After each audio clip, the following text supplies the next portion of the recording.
to read about the guises of Orpheus and from the Untuning of the Sky, page 163. The association of Orpheus with abstract eloquence and concurrently with the power of actual secular music can be seen very early. Indeed, the 14th century text of the Florentine Ars Nova composer Francesco Lantini's Madrigal.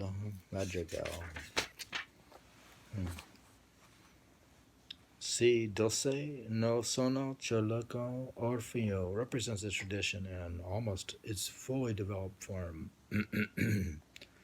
I'm not going to read the Italian, but a translation.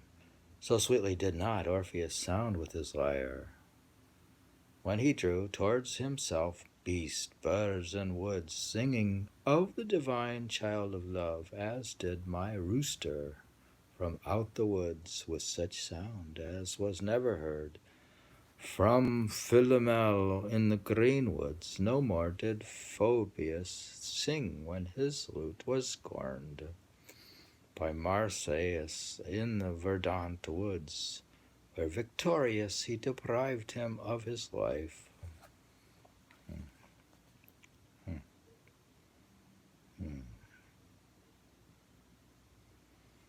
The association of certain peripheral figures may be noted here, such as the nightingale, Marsyas, and Apollo, amphibian.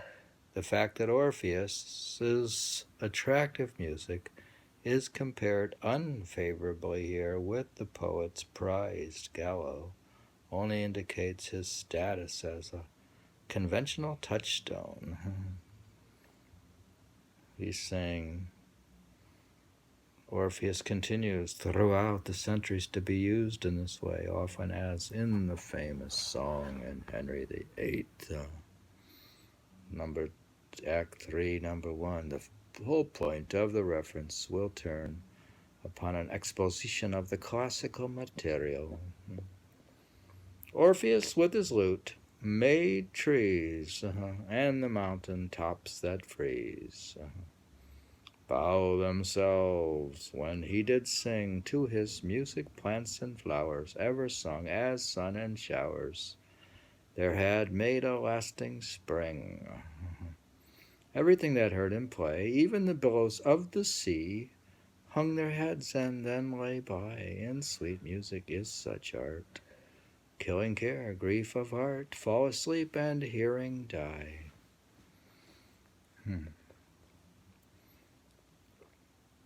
Like the poetry.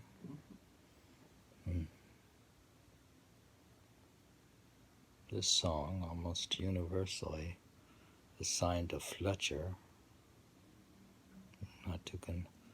I'm not sure how this is assigned. I think it's from Shakespeare.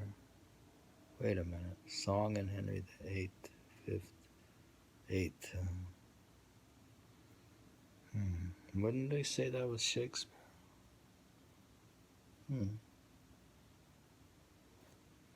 Henry. Oh, it's from Henry VIII. Take thy lute, wench, says Queen Catherine. My soul grows sad with troubles. Sing and disperse 'em if thou canst. And in the song she sings, the Queen's waiting woman especially emphasizes the relaxing, rejuvenating power of music. This substitution of lute for lyre, or some other more accurate name, is, as we have seen in a previous chapter, conventional throughout the Renaissance, yet it has become such a commonplace by this time that the clear indication in such dialogue and the action that the song itself is being accompanied by a lute helps to support the self-reference of the text. Here we have, in his lute, Shakespeare's use of song. So this is definitely Shakespeare.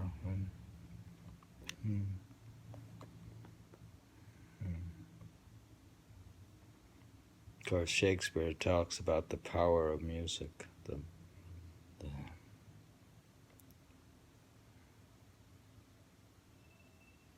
Mother will sing a lullaby. While Orpheus is traditionally associated with inducing activity in inanimate rocks, trees and animals, and finally men. Do you think that the music can induce activity in men? It is as a governor of feelings that he comes primarily to be used in English poetry of the 17th century. The role of Orpheus is a rare case like that of Lycidas, as complicated as is the notion of poetry itself in that poem. Far more unusual is the simple open o covert Orphean allusion. The former case might be illustrated by an almost random example. This is by William Strode.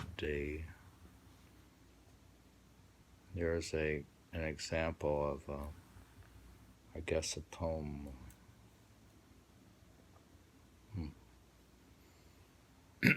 Poem. When Orpheus sweetly did complain upon his lute with heavy strain, how his Eurydice was slain, the trees to hear obeyed an ear, and after left it off again. At every stroke and every stay, the boughs kept time and nodding lay, and listened bending all one way. The aspen tree, as well as he, began to shake and learn to play. If wood could speak, a tree might hear. If wood could sound true grief so near, a tree might drop an amber tear. If wood so well could he ring a knell, the cypress might condone the bear. The standing nobles of the grove, hearing dead wood so speak and move, the fatal axe began to love thy envied death, that gave such breath as men alive to saints above. You like that poem? I kind of like it.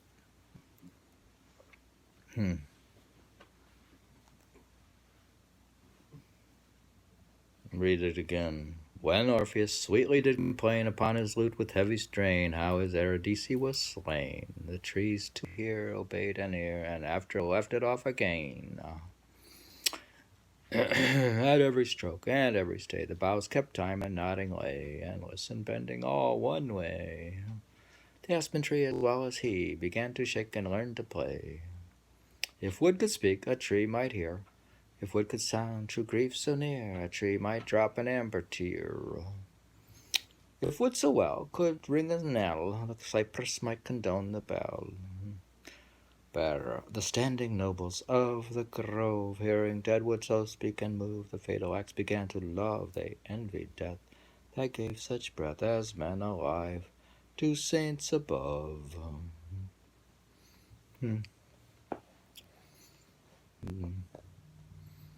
We're studying the guises of Orpheus.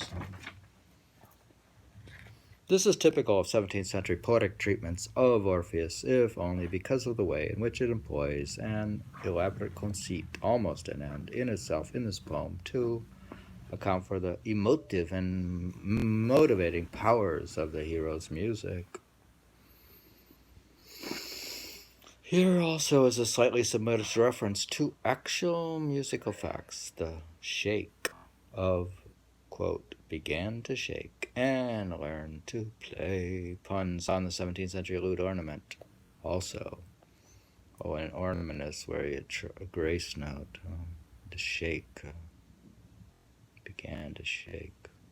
Called a beat and sometimes sweetening. A grace note can be sweetening. Shake. A trill. Today, what we would term a mordent. The contrast between the dead wood of the lute and the living sighs and musical complaints of the growing trees is also a 17th century commonplace in the wit of much pre-Augustan poetry, it figures forth the kind of contrast between the natural and the artificial that is so elaborately treated, as we shall see further on this chapter in Crashaw's Music's Dwell.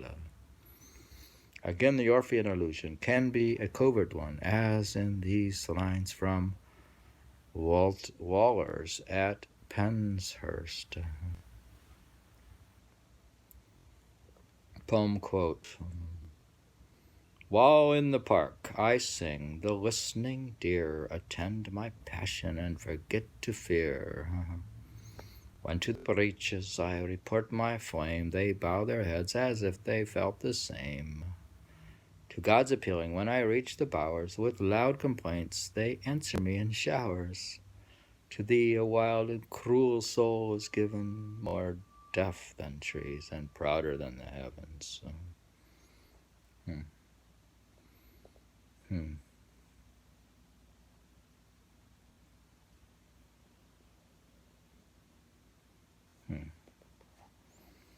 While in the park I sing, the listening deer attend my passion and forget to fear.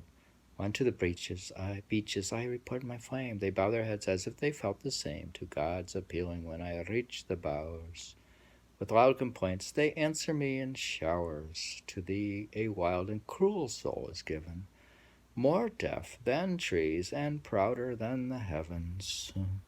Here the poet's linking of himself with Orpheus fades out into a more general treatment of the sympathy of nature. It is almost as if the Orphean power to charm all creation with music were the mechanism through which the pathetic fallacy might be held to operate.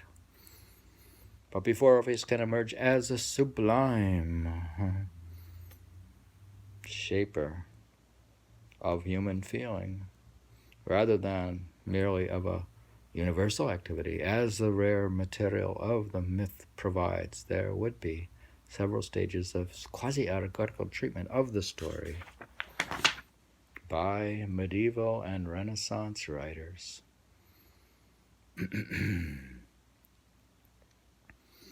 A modern critic has remarked on the amazing imaginative richness of that same raw material, however, and on how well it could adapt itself to various purposes. Joseph Kermon remarks in his Opera as Drama that the myth of Orpheus never furthermore deals with man specifically as artist, and one is drawn inevitably to see in it, mirrored in a kind of proleptic vision, the peculiar problems of the opera composer.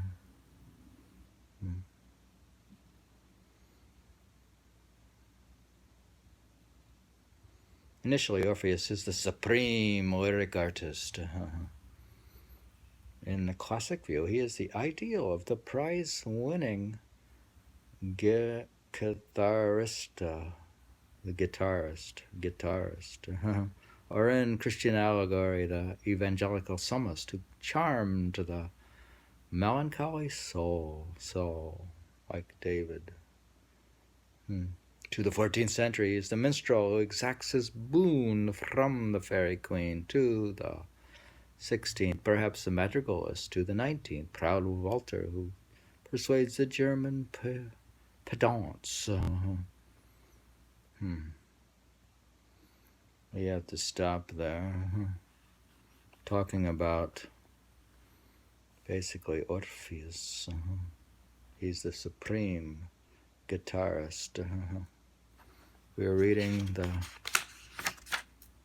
various poems and about the guises of Orpheus from the Untuning of the Sky.